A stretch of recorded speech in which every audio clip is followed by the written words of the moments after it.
we're not counseling the boss on paying their employees more. We're counseling, why don't you set up a sponsor happy hour, or take a coworker to lunch, or really create this environment where it's easy to meet that person across the hallway. And it's not always just a commercial relationship or a business conversation. It transcends into the real life and a bigger picture. Hey everyone, welcome back to On Purpose. Thank you so much for coming back to the podcast. I'm so excited because this week I'm with the Arthur M. Blank Foundation. We're in West Creek. We're in this beautiful, beautiful ranch. It's in Montana. It's absolutely stunning. I wish you could see this view. We'll probably edit in some B-roll so you can actually see the beautiful grounds that we're in.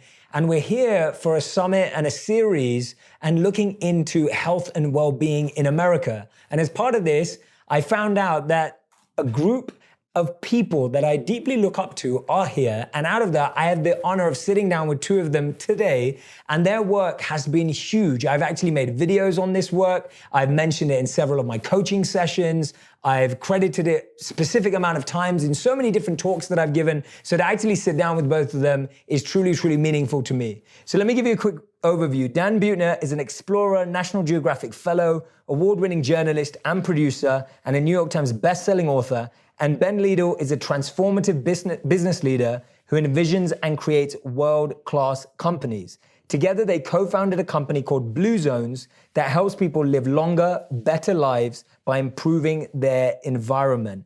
And the reason why this is so meaningful to me, because of both of you, is because I actually got to visit a Blue Zone last year in Sardinia. And that's where I started to really uncover more about them. But first of all, so grateful to have you here. Thank you for being on the podcast. Delighted. And you're the first duo we've ever had on. The pressure's on, Ben.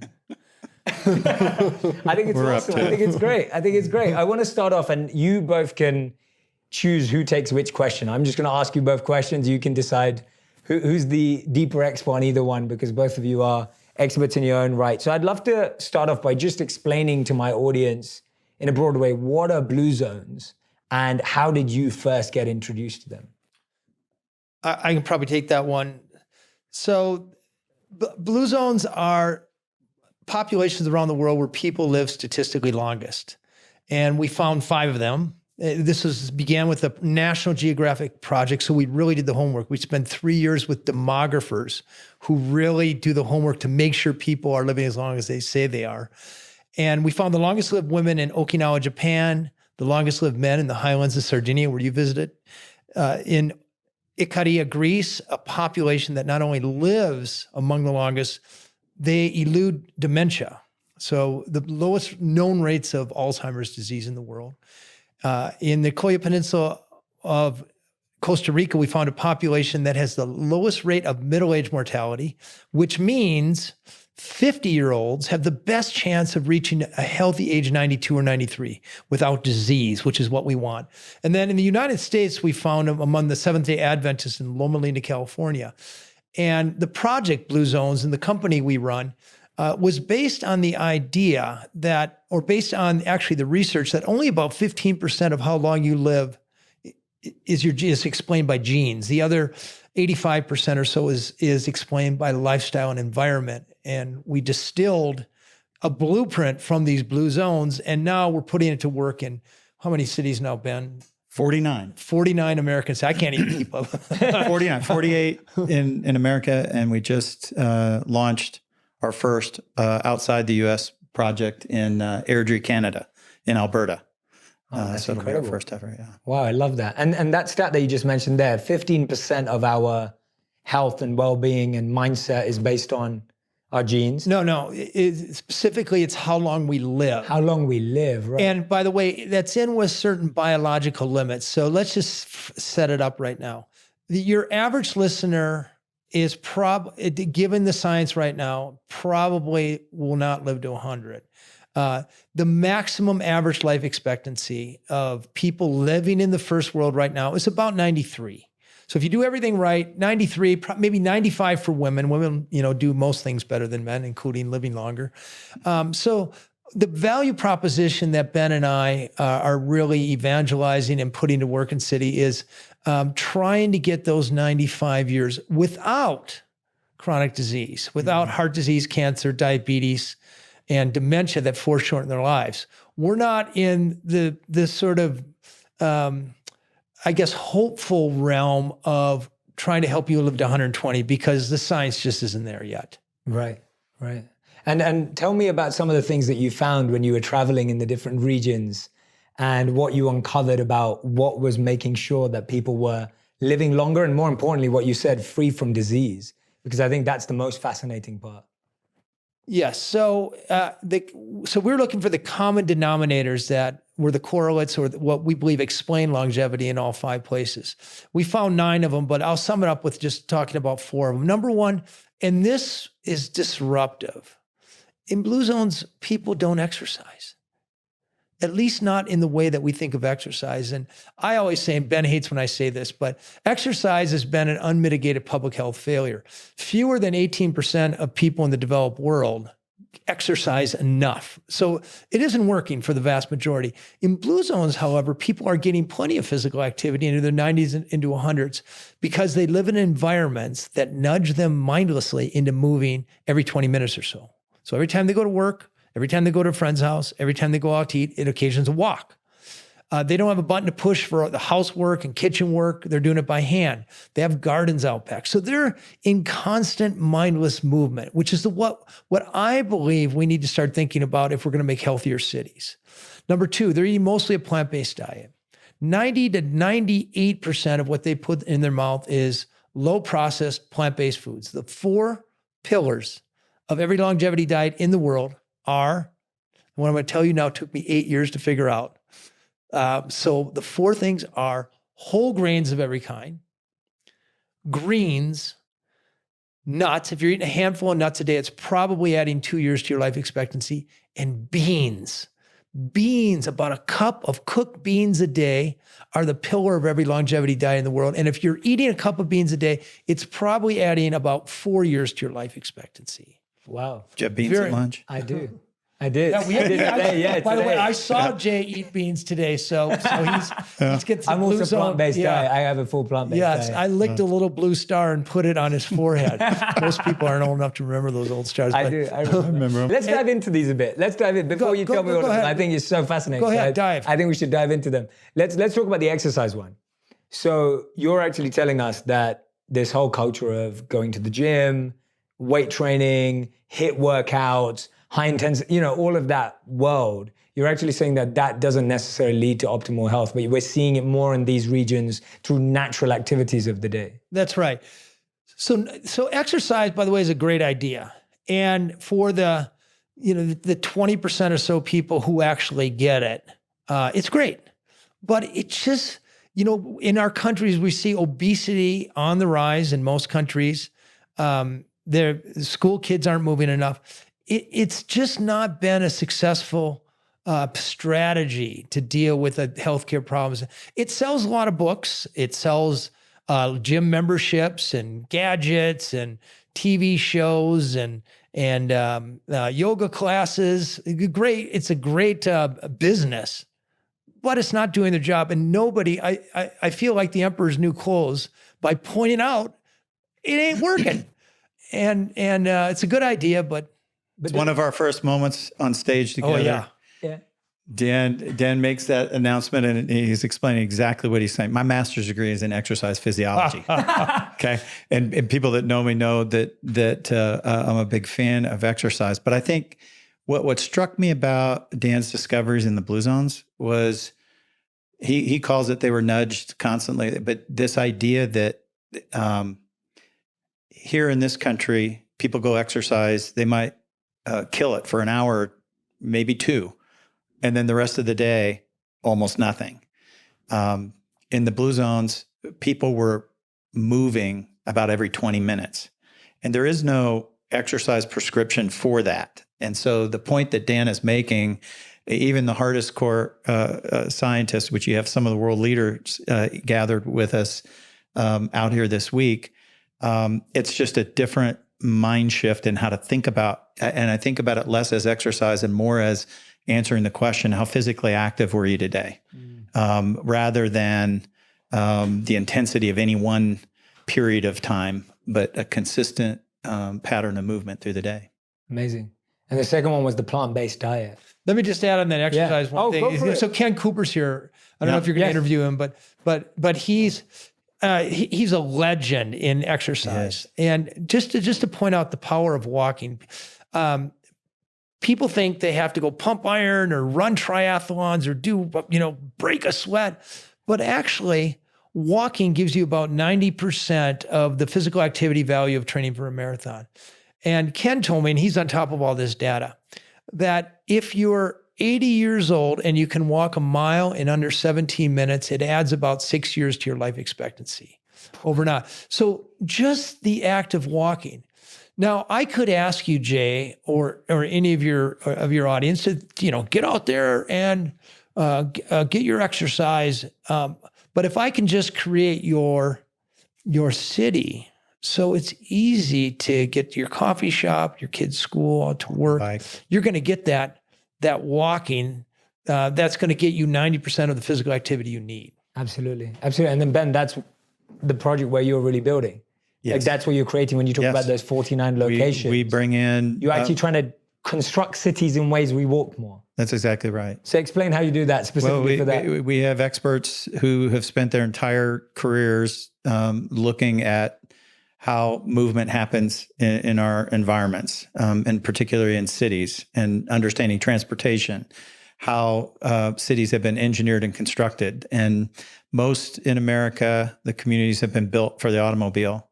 And these experts go in with an eye and an understanding and bring a whole menu of evidence-based approaches that can tilt the built environment back in favor of walkability and bikeability.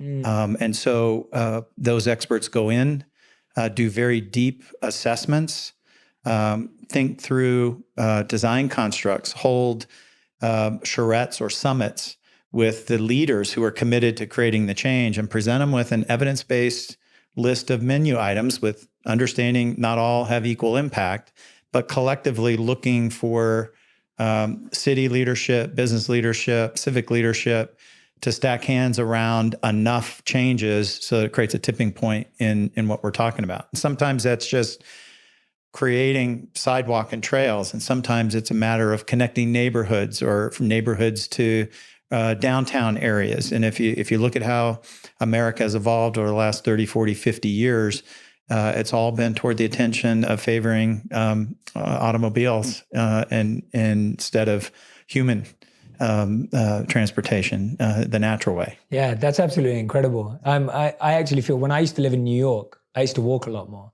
Yeah, and the reason Manhattan, that's all you did. Yeah, that's right? I lived in Manhattan, and that's all I did. And the reason I did it was also because of the way the streets were numbered. So I think because of the grid system, it made me want to walk more. Yeah. Because I knew that I was on First Avenue and I was trying to get to 6th Avenue, and I knew I was on First Street and I was trying to get to 20th Street or whatever it was. And just because of that simple calculation, I used to walk 45 minutes to get somewhere instead of jumping in a car for 8 minutes because it just felt easier. By the way, it wasn't a coincidence that you were walking.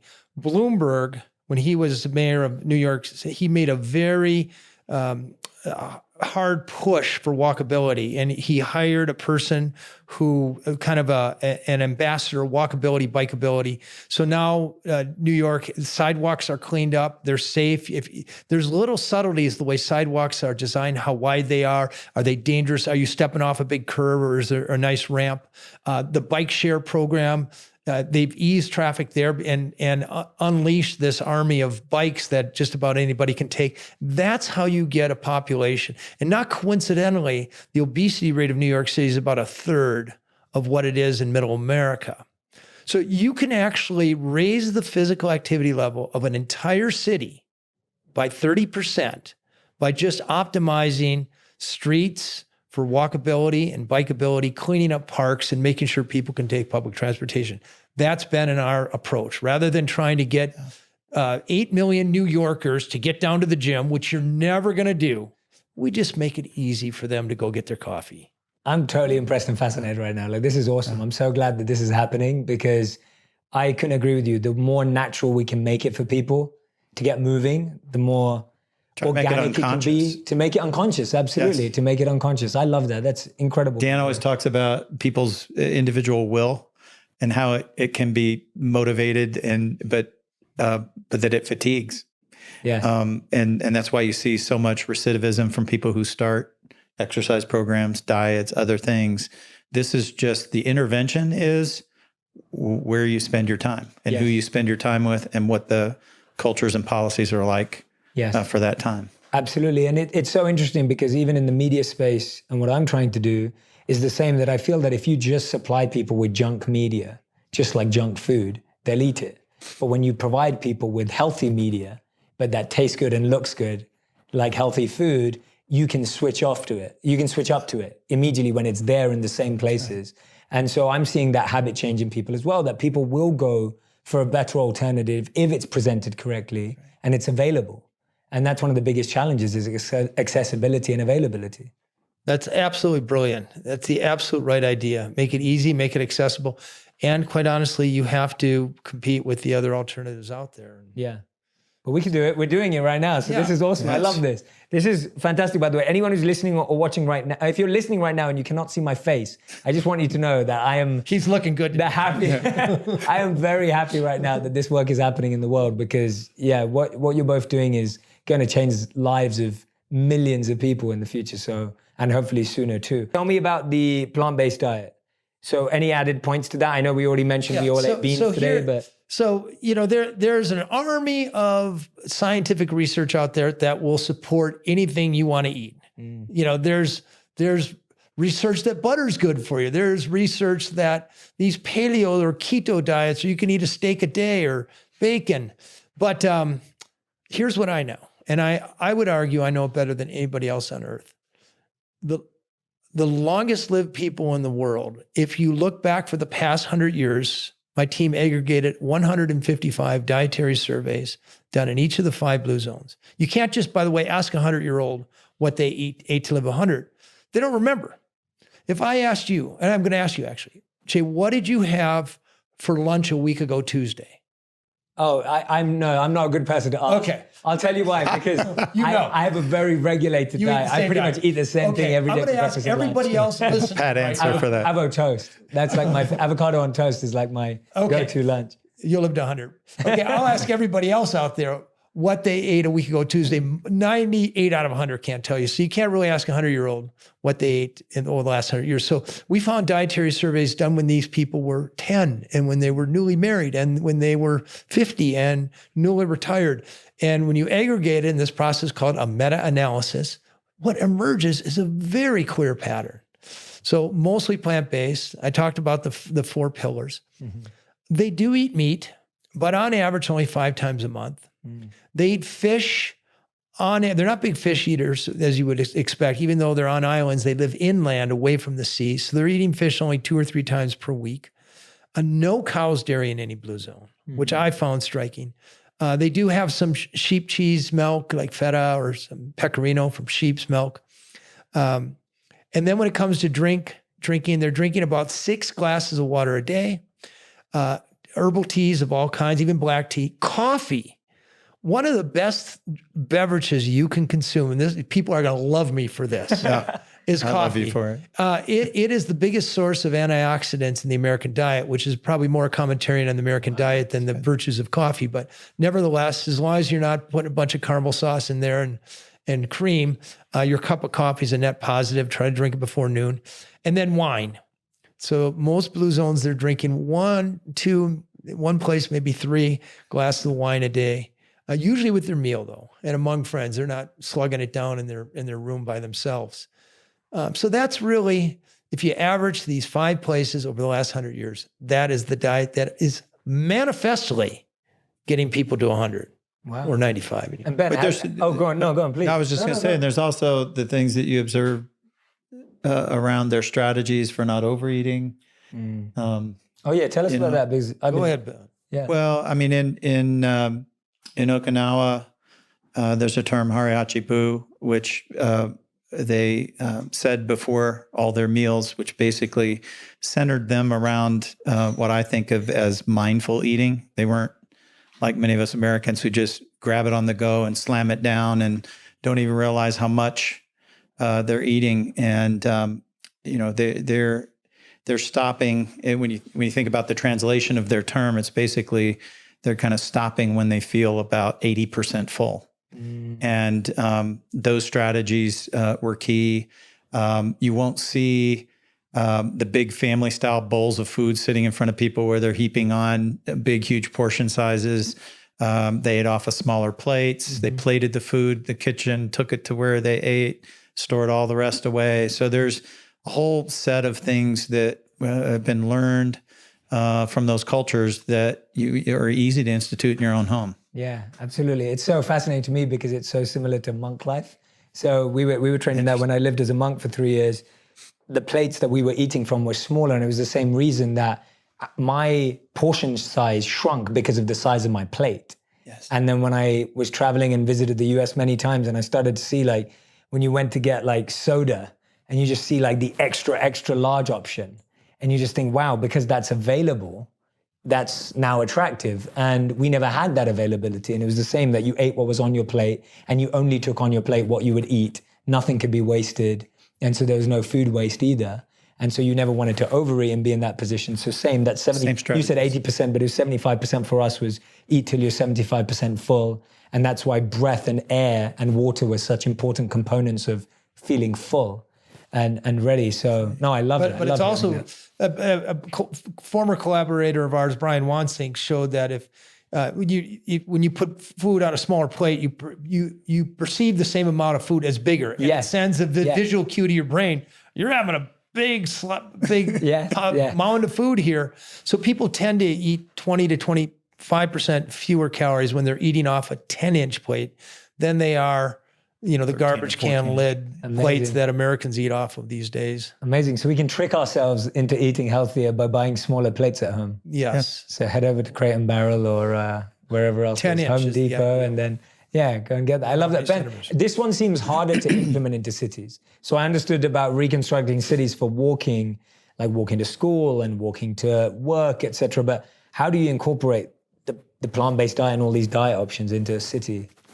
Well, there's work that you can do with policy where people spend their time. So where do you think if you're getting a recommended amount of sleep, then half your waking life as a kid is in schools and half your waking life for a good part of your adulthood is at work. And there are policies and cultures that govern food accessibility. It just simple things in the schools in Albert Lea where Dan did the first translation work was to no food allowed in the classroom in the hallways. Made a huge impact in terms of affecting BMI of the students. Yes. And I think the other opportunity is when we're out and about in our communities, we do work with restaurants, grocery stores, helping to create healthier choices so that where the places are that you spend your time around food, that healthy choices abound. And then finally, there are an individual pledge that we ask people to do. That's a list just like we do with the city around built environment. We do that and drive awareness and ask people to take the pledge in their own home. And they may not make all of the changes in it, but a lot of those changes are stacked in favor of helping to impact how food's consumed and the types of foods that are consumed in their homes. Amazing. That's awesome. So the organizing principle behind Blue Zones, in none of these places are people on diets or exercise programs or doing any of the things that we do to live longer. And the big aha for me, this came after about 6 years. I've been studying these Blue Zones for 15 years, is they never tried to live a long time. They didn't pursue it the way we pursued it. It ensued from the right environment. These people living a long time in Sardinia or Okinawa, they don't have better discipline than we have. They don't have better individual responsibility. They don't have better diets or exercise program. They simply live in an environment where the defaults happen to be healthy. That's the easiest and cheapest. So how do we translate that? So when Ben and I take on a city, we have 3 teams: people, places, and policy. So the policy team, they're our top experts in the world who know how to work with cities with policy menus for best practices for food, favoring fruits and vegetables over burgers and fries and sodas. Built environment has been talked about, favoring the pedestrian over the car and favoring the non-smoker over the smoker. And one of the things we're talking about at this conference is the possibility of adding a happiness policy bundle. And we don't ram it down people's throat. We just say, here's a menu of policies that have worked elsewhere, city council, Mr. Mayor or Mrs. Mayor. Pick 8 of them. We'll help you get them done. If you get them done, we'll give you Blue Zone certification. Second team, the place team. We have Blue Zone certification for schools, restaurants, grocery stores, workplaces, and churches. And the idea there is to make those environments 30% healthier by nudging people into move and presenting healthier food choices and more social interaction. The third team, and this is the team that talks about smaller plates, is we have a very simple Blue Zone pledge for people. We give them a check. We try to get 15% of the population, and we have people to help. They take checklists into their homes, and we ask them to do things like get rid of your big plates and change them out for small plates. We ask them to make sure you have a junk food drawer that's out of the way. We ask them to make sure they have comfortable shoes and bicycles. So at least if you're moved, it's easy to do it. It's a number of things like that. We ask them to join what we call a Moai, a connected social network. We bring people and organize them around walking and around eating plant-based food. It isn't a program for walking or plant-based food. It's more a program to get people connected. And we have a secret sauce to make sure people make new friends.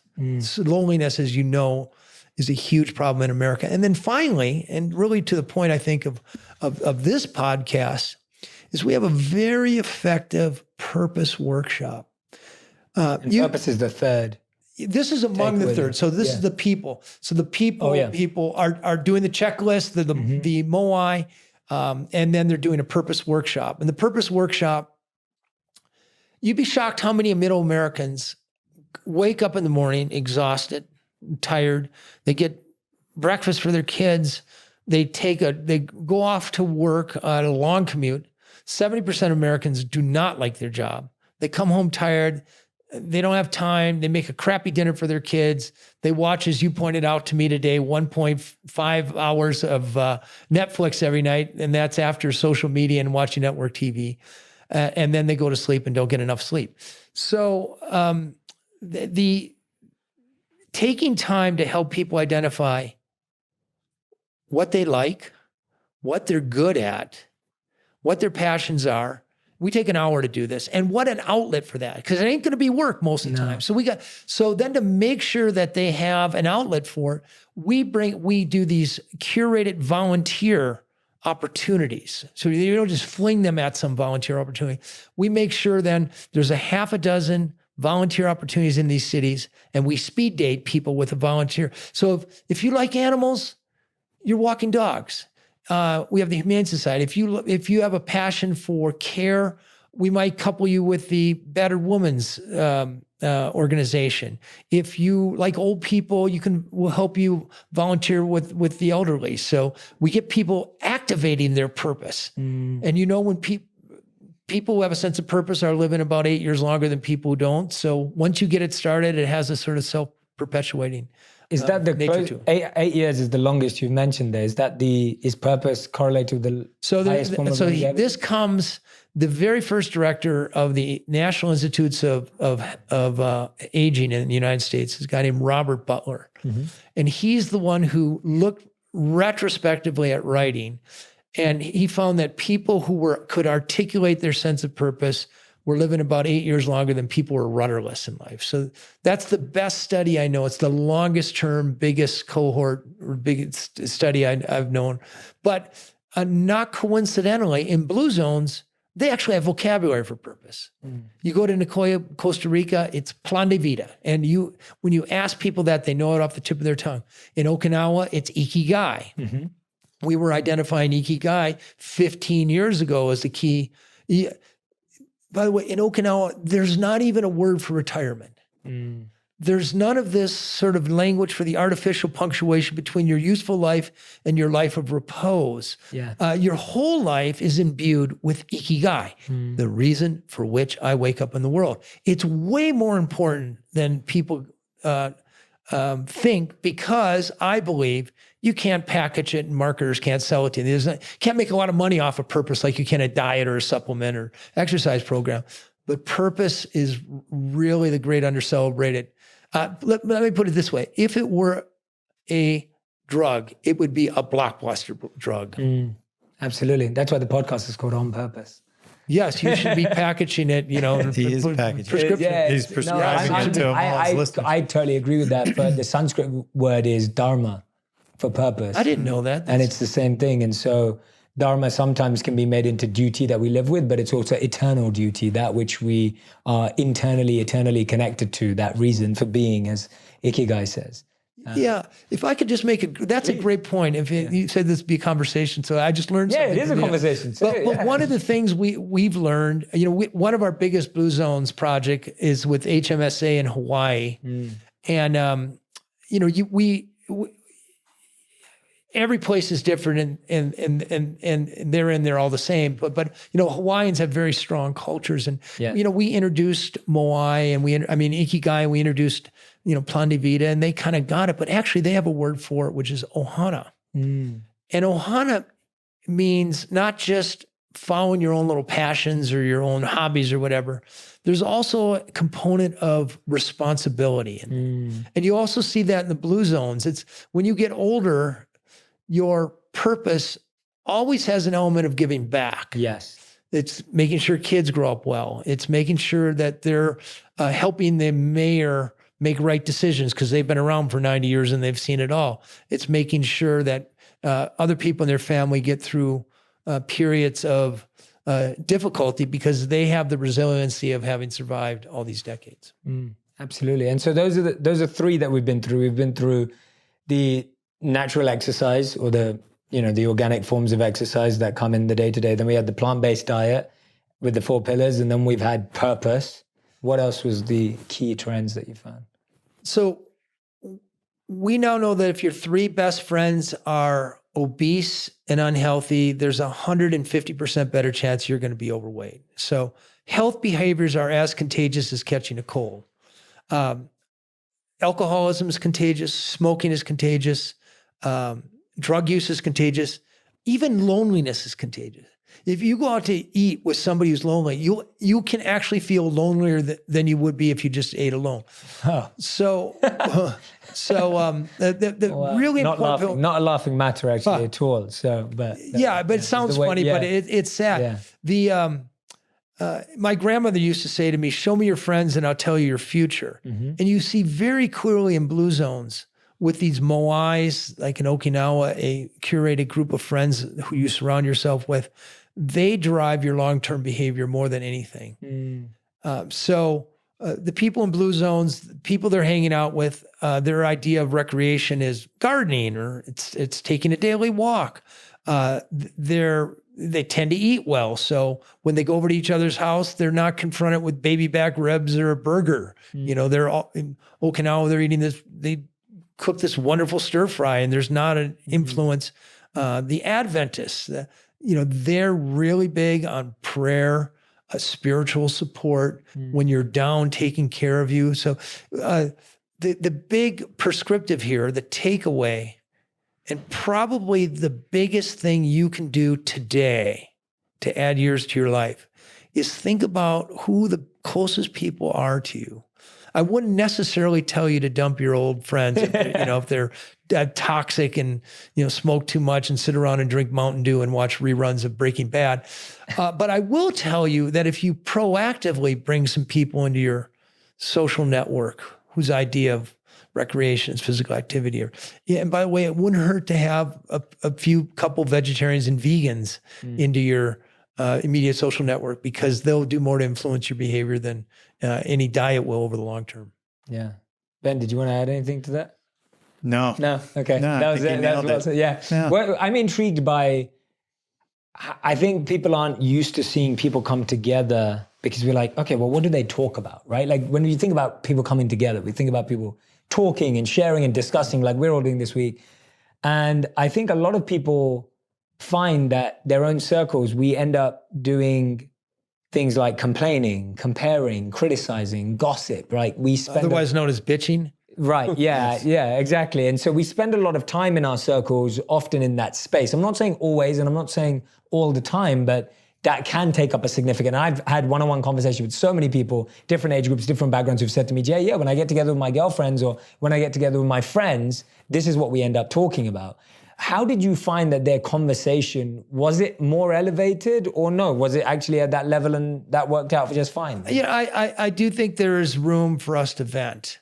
But there's a difference between being able to vent with your friends every once in a while and those who are chronically complaining. And the chronic complainers, this is why I say don't necessarily dump your old friends because they might need you. But I will say that's going to be contagious. The approach we take in our cities, we learned this very powerful idea in Okinawa known as the Moai, committed social network. These 4 or 5 people you surround yourself for, and you really commit to them in thick and thin.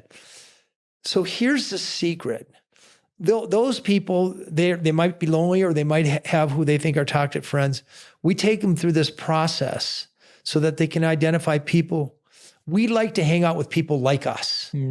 I hate to say it, there's a beautiful idea of a diverse world, but most people end up picking people who kind of look like them, with share political beliefs, share religion, et cetera, who share interests. It's very hard to, have the golfer hang out with the tennis player and what are we going to do together? I like a club. Well, I like a racket.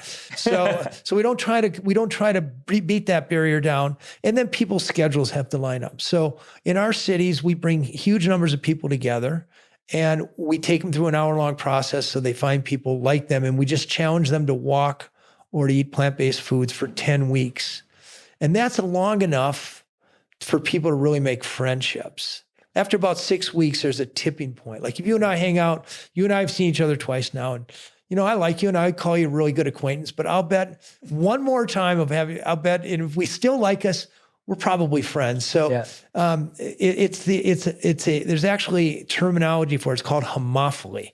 We kind of like people who are like us. If we hang out with them long enough, propinquity, they tend to become our friends. Absolutely. I think of it as best friends too. They've done a lot of work looking at the measurement of well-being with the projects that we do. And there's an interesting question that asks whether you have a best friend at work or not. And for those that do, their well-being is so much higher than those who just simply don't have that. And it's maybe not so much in the workplace. From Gallup, Ben. Which one? The one about 2 million people being interviewed and what the most important driver of whether or not a person likes their job. Well, it's going to be whether they have the best friend at work and whether or not they like their boss. Right. And what kind of relationship they have with So their did you boss. hear that? Yeah. You didn't hear pay. You didn't hear vacation. You didn't hear promotion. Yeah.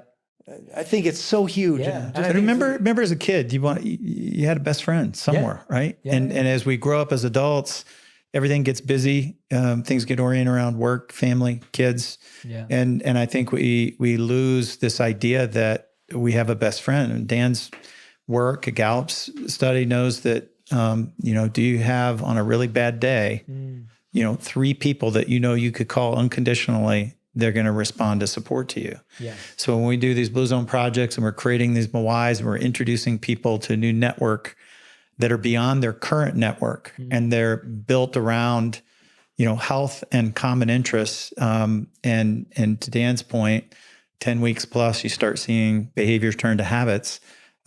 People are expanding their network of what they would call friends. And the more of that you can get, the greater chance you have when you hit trouble on bad days to be supported in a way that creates resiliency that you otherwise wouldn't have if you were alone. Absolutely. And this is what Jan was saying, right? You don't leave your job, you leave a bad manager, right? You leave your manager. You're saying that yesterday. Probably not leaving the company. Yeah, you're not leaving the company. Maybe not even leaving the work that you do. Yeah. You just don't like the relationships. Yeah, absolutely. That makes so much sense. And I think that's a great reflection for everyone who's listening and watching right now, to have that reflection in your life and just think of that really simply, like who's that go-to person in the workplace? How could you better your relationship with your manager in a proactive way? It may be great already, it may not. And the other one of just in your personal life, having 3 people that you could call that are going to respond. And I think that's, really. It's a very high percentage of American adults that can't name 3 people that would unconditionally help them Yeah. I pay Ben to be my friend. So I got one. I thought he was paying you.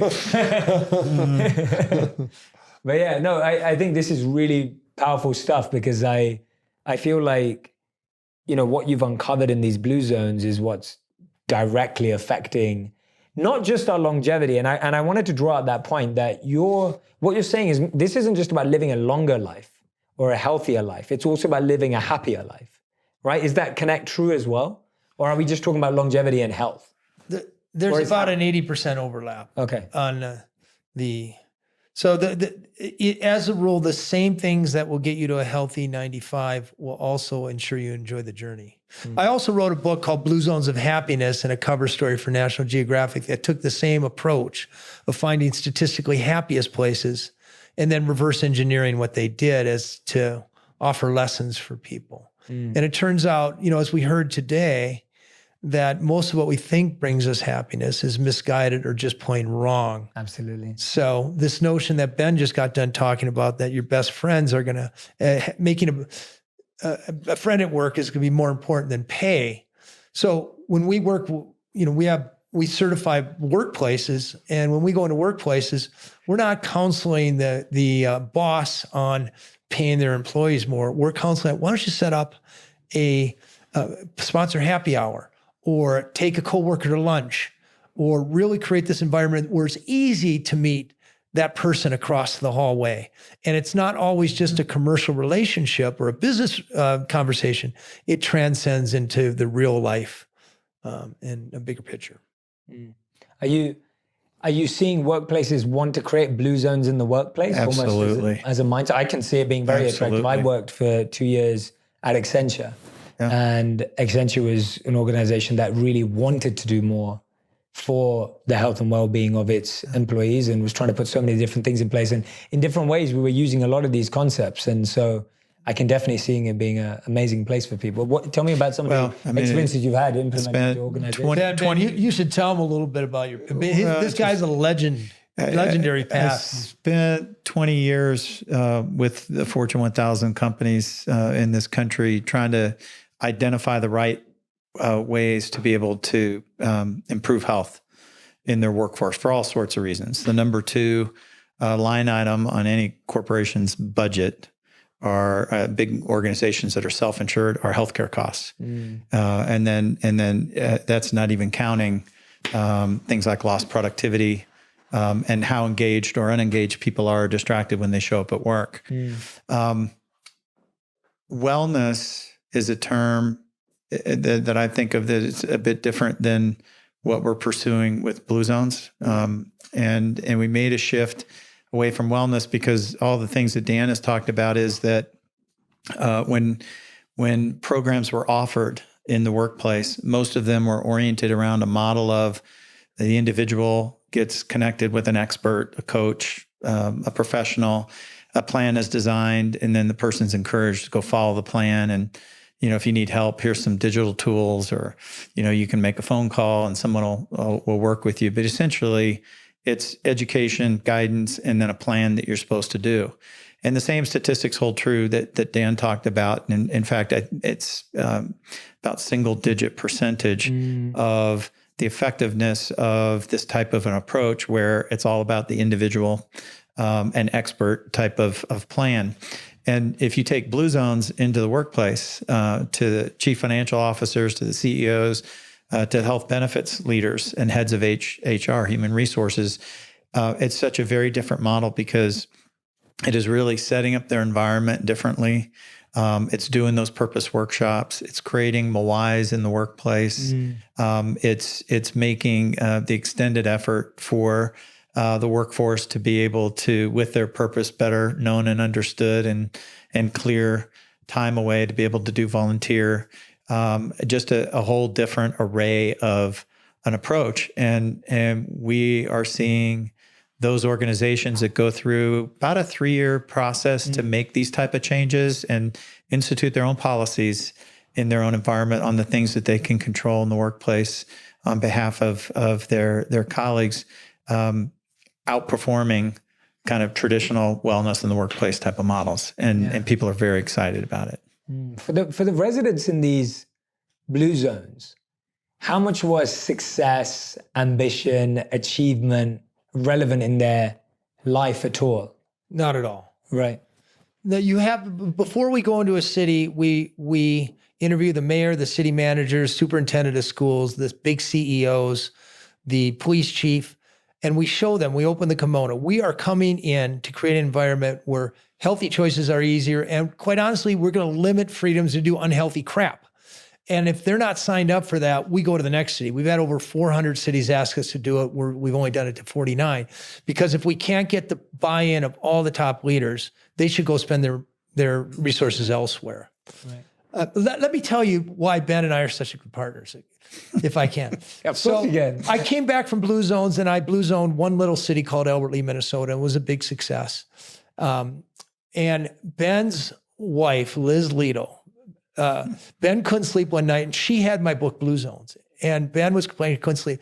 And Liz says to Ben, here, read this. It's a good book. And Ben reads my book, Blue Zones. At the time, Ben is a pioneer in wellness. 25 years, he built $1.5 billion company. He a legend, a CEO legend. He's the one who started. If you can't measure it, you can't manage it. He's the one who got behind Gallups Wellbeing Index, which all the Nobel Prize winners use now. It came out of his. He was the man who made it happen. And he reads my book and he calls me up and says, Dan, I love what you do. This is the future of healthcare. Let's team up. There's no way I could have built this out to this size I have without Ben's gift and talent for management, for vision, for bringing the most important people to the table. So, this is what it's like you and your partner. It's like if you don't have a yin and a yang, it careens out of control. That's an awesome story. I wish you told me that at the start. And beautiful. And the thing is that it's amazing. The research and the brilliance of Dan's work is that he's a master at synthesizing really complex things. And when you start looking at what he's done, he's basically, boiled down the secrets to life for people who live longest, happiest, best, into these 9 core principles. And healthcare in our country is so complicated, and it's just a morass of waste and poorly spent resources. And it was just like this bright light. And it's like I had spent almost 30 years, working like crazy to figure out how to perfect the wrong model. And instantly saw that this was going to be a way that would redefine. And it breaks all the rules. It breaks all the rules, and it breaks the chops of all the things that we've thought were fact-based, but actually I think of Dan as introducing really inconvenient truths to the establishment, and it's so much fun to go mix it up and take his wonderful, beautiful work and have a chance to put it into motion and partner with him to do that. It's the most exciting part of my career and life doing this work. Yeah, I can see it. I can tell It's love fest. It's beautiful to watch. No, but it's awesome. I love seeing it because I think that it just proves to the fact that this is so much more meaningful and purposeful and deeply connected to what both of you believe is your ikigai and your purpose in life. We're here at this wonderful event that Arthur Blank put on. I salute him for it. And there's so much theoretical horsepower in that room. But it's so hard for academics to often put their work into to work in the real world. Correct. And so that's what Ben has been able to do. So really, it's just a blessing from heaven that I met Ben. Absolutely. No, it's amazing to hear the story and put all the connections my wife together. does claim. Actually, my wife will Liz claim. Leedle get it. My wife The will wife claim. gets the credit. Yeah, of course. She goes, look at all this. She goes, How did she get it? Did she buy it from a store? Was she just fascinated? How did she get it? Her reading list is always eclectic and good, and mine's typically science stuff. And there's just time where you just don't want to read heavy science. Absolutely, yeah. And she tossed me a total serendipity. Amazing. I love that. And I started reading it, thought I would fall asleep in a few minutes, and got out of bed. She goes, where are you going? I go, I'm going to go read the rest of this book because this is what we've been searching for. And it came right on the heels of having spent time with that advisory group of scientists on the Gallup Wellbeing Index in Washington, D.C., and asking the question, if you didn't just want to measure well-being and report the state of it, but you actually wanted to, at scale, improve well-being for large groups, for populations, for countries, what are the levers to pull? Yes. And so I traveled home, and as Dan said, I was running a big company, and we had, there were like 5 things. You have to give individual knowledge, tools, and ways that they can work on this themselves. And we checked that. We got that. There was access to experts, all kinds of experts. We had more networked experts than you could shake a stick at. I was like, yeah, check the box. Then it was like, how good are you at helping people create new social connections? And we just kind of paused. And then it was like, how well do you have ways to be able to influence people's surroundings, the man-made surroundings, and make semi-permanent and permanent changes in those that yield and nudge people to better health? And I'm like, I don't know if they do either. And then finally it was the big things. How do you affect law and policy and culture? And what do you have for that? And so I was looking at this scoreboard flying home, and I'm like, really want to change well-being and pursue it, this deep passion. And it was that same night when I got home that my wife tossed me the book, and then I'm reading this thing, and I'm like, oh my gosh, this Dan Buettner guy has crafted the master plan for not just longevity, but for well-being. Yes. And he didn't answer the phone on the first ring either. He was well guarded from corporate American leaders. He wanted no part of it. He wouldn't take my call. I called and called and called and called. And finally his gatekeeper, I thought I would wear him down. And finally I just said, okay, this is it. I go, this is the last time. I want you just to listen for 2 minutes. And I'm going to describe to you. Wait. He flew the corporate jet up from, I had exactly 2 employees, and he ran a company with 3,500 people. And he flew his corporate jet up and showed up at the office. And then, of course, he took the meeting. You just showed up without an invite? I had never talked to him. And all right. So Dan's famous for walking meetings. So we met for a little while, and he's a little restless. He's taking notes. We're asking questions. He's so good at interviewing and investigative kind of techniques. And finally he said, Ben, let's go for a walk. At his office was in an area that was close to the Mississippi River where there were paths. And it was close to 3 or 4 hours later after a long walk that we just said, let's go Blue Zone America. Shook hands and went after it. And note too, the handshake, at the end of the day, we have very complex, we work with cities and insurance companies. In every place, the mayors have to agree, and we have a partner, Share Care, and we have, it's ultimately the Blue Cross Blue Shield plan or the hospital. So they're labyrinthine contract. Ben and I shook hands almost 9 years ago. Yeah. We have a big contract that underpins, but we have always, we didn't always work together. We were he was a partner company, and I was, partner companies often have to get through work a lot of things through, and there can, all these layers. And Ben and I have always operated where, first of all, we had a handshake. We looked at each other in the eye and we said, okay, you got my word. And 120 pages of contract, don't matter. We're going to work it out.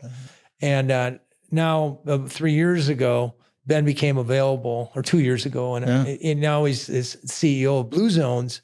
And you can imagine the thrill it is for me to have such a talented, executive powerhouse running a company that had 2 people, 3 people when we first met. So, and now we're growing. It's fun, growing like crazy. That's awesome. And it just shows how we can use such a diverse range of skill sets and interests and backgrounds to want to do more meaningful work in the world, and how actually all your experience is so powerful for this use. You got to find partners. Dan and I partnered to do this, but we have to go find partners in the communities themselves too. So this thing is a connected link of really deep partnerships, and it's a leadership model. Yeah. And it's not a surprise if you go look at our 49 communities, you will find 49 groups of just incredible leaders who wanted to partner with Dan and I. So, it's awesome. It's fun. I've got 2 more questions for you before we round up. One was, how much has this all impacted your own personal lives? How much of this are you trying to practice and use in your day-to-day lives for yourselves? Well, most of it, I would say, of the 9 Power 9 Blue Zones, I do 8 of them pretty regularly. So I eat mostly a plant-based diet. I do my rule for physical activity is I do something fun every day. I know exactly my sense of purpose. It's this work here, and I do this work. It's very hard to get me to do something that outside those certain boundaries. I have let go of a few friends in my network because I knew that they weren't healthy for me, and I proactively added a few new friends. I don't go to church as much as my mother would like me to go to. This is one of the things, but I do. I invest in my family, which is another really big and important one. And I do happy hour, which is coming right up here. It is. It is. My profile is pretty similar. So I always think about where can I add? And one thing we didn't talk about, well, we did talk about purpose, this idea of downshift. And that's taking time, purposely to reflect. You heard some of it discussed today, the gratitude and the other pieces. So that's what I'm working on the most right now, because what we do in our partnership and what we're doing is really busy. I get it. And, I think your happiness research would point out that well-slept people are much happier, and we even heard data this morning about you could knock out a bunch of mental health illness if people just slept right. So my 2 things that I'm working on, in addition to the good things that I'm doing out of Dan's work, is purposely downshifting each day, which is hard to do for me, and getting the right amount of sleep. Absolutely. And tell me about that family piece. And the reason why I saved it to last is I wanted to answer this question was, I feel so many people today struggle to find their home with their family. Board games. Right? That's the solution. It's epic in our household. Really? When you say we're doing board games, everybody comes out of the woodwork, and it is fun, and we have we exchange gifts at birthdays and holidays, Christmas. There's always who can find the newest, best, most challenging board game to play. Okay, that's good. I like and that. It's interesting because it creates this social construct for the family, and creates a whole different atmosphere for conversation, and the board game itself kind of creates an equivalency, just about it. So it's a great time. It's not TV. It's not even, going and doing something, but just time together. Yeah. Any other thoughts on that one, Ben? Well, I do see in Blue Zones, people are keeping their aging parents nearby, and which imparts not only more life expectancy. One of the surest ways to see the life expectancy of your mom or dad drop is put him or her in a retirement home. Shaves off 2 to 6 years of life expectancy. In Blue Zones, that would shame the family. So aging mom, dad stay home. But that not only helps aging mom and dad because they feel a sense of purpose and they get out of bed in the morning and they are more likely to stay active, but also there's something called the grandmother effect that has shown that in households where there's a grandparent involved, the kids are healthier. And lower rates of mortality, and they even do better in school. So it's this beautiful virtuous circle. And I know not all families get along, but I will say investing in trying to keep that into the family, to try to keep people together is really a worthwhile endeavor for longevity and for happiness. Amazing. So one of the tragedies of the Blue Zone is the standard American diet hit in the 1970s and 80s, and now they're disappearing. The same problems that are killing us today, diabetes, heart disease, cancer, are starting to hit the Blue Zone. So the National Geographic photographer I work with, David McLean, and I went back to all 5 Blue Zones, and we got older women, 70, 80 years old, to cook the traditional foods that they've grown up on. So this is the food that people have eaten to live to be 100. And I sat on a stool with a computer and captured the recipes, captured the techniques. National Geographic photographer captured the images, the context, the foods, and the ingredients. And the result Blue Zone's Kitchen, which comes out in December, is a hybrid of a National Geographic article and a cookbook, 100 recipes to live with 100. And I'm super excited about it. It gets me back to my journalistic roots. Plus, I did a whole lot of good eating. My wife is going to absolutely love it. My wife's a dietitian, nutrition, and vegan recipe developer. Oh my God, it's music to my ears. Yeah, and she's fascinated by Ayurveda. So she's an Ayurveda practitioner. So like healing your body through food is like her addiction. So she's going to She gets the first copy then. Yeah, she's going to love learning about that too. I love that. Yeah, we'd love to talk about that. 100%. Audience would love that, genuinely. It'd be amazing. Thanks. And I hope all of those things are accessible and available in all the stores in the US too. It's on Amazon.com right now. The book's not out yet. It's not out, but you can pre-order. Yeah. Okay, great. If anyone wants the book, you can pre-order the book right now. That's amazing. It's on Amazon. And the name is? Blue Zone's Kitchen. Okay, Blue Zone's Kitchen. 100 recipes to live to 100. I love it. And you mentioned the connection to National Geographic article that you're writing too. Yes, there should be an article out. The January's issue of National Geographic will be about why these foods help you live to 100. Amazing. I love it. Check it out, guys. If everyone's listening or watching right now, make sure you go and take a look at that. Yeah, that sounds awesome. More things for us to go implement. Oh, 100%. Yeah. No, but I love the way you're Some jobs going to get more complex still.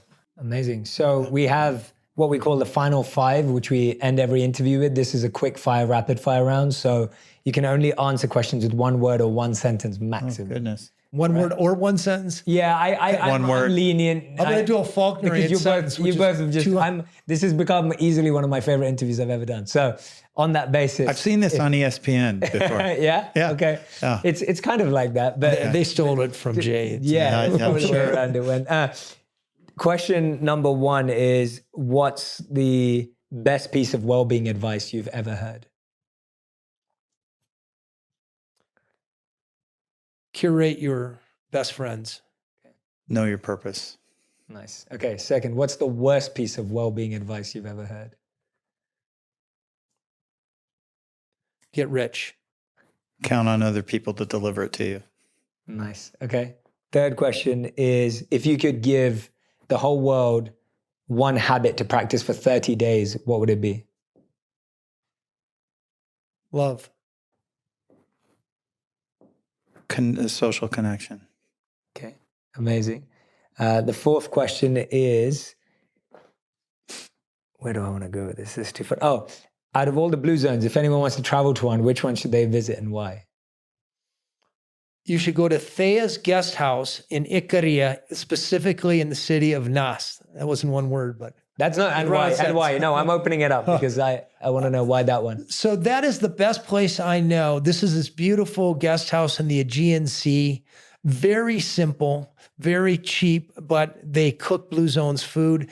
And it's now, it has attracted people from all over the world who are seeking also longevity. There's no better place to see it than this simple little guest house in Nas, Ikaria. Amazing. Nicoyan Peninsula, Costa Rica. Okay. People there, no matter where you turn, are genuinely happy. And I think Dan's book underscored it. You know, there's pride that feeds into happiness and purpose that feeds into happiness, but there's also pleasure. And the country with the pleasure and the Blue Zone is Costa Rica. Amazing. I love that. And question number 5, last one of the final 5 is, what's the best place for people to visit to see the blue zones in the modern world, in our world, in terms of a city that you've worked on, that you're working on, for them to start seeing that happen? You don't have to go too far. If you go to Naples, Florida, Fort Worth, Texas, Hawaii, the island of Maui, the whole island of Maui is undergoing a blue zone, I would say, upgrade. My favorite are the beach cities in South LA. Okay. Hermosa, Manhattan, Redondo Beach. Amazing.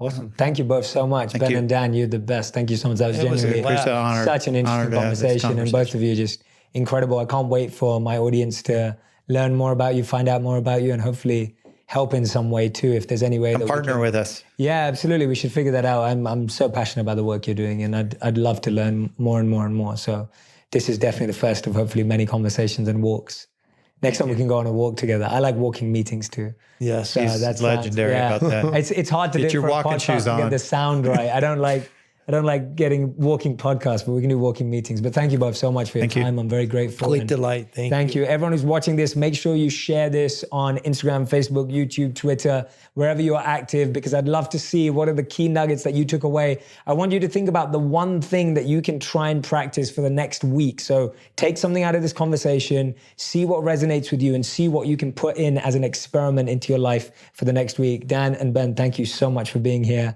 Thank you for being guests. And thanks everyone for watching and listening. Take care. If you want even more videos just like this one, make sure you subscribe and click on the boxes over here. I'm also excited to let you know that you can now get my book, Think Like a Monk, from thinklikeamonkbook.com. Check below in the description to make sure you order today.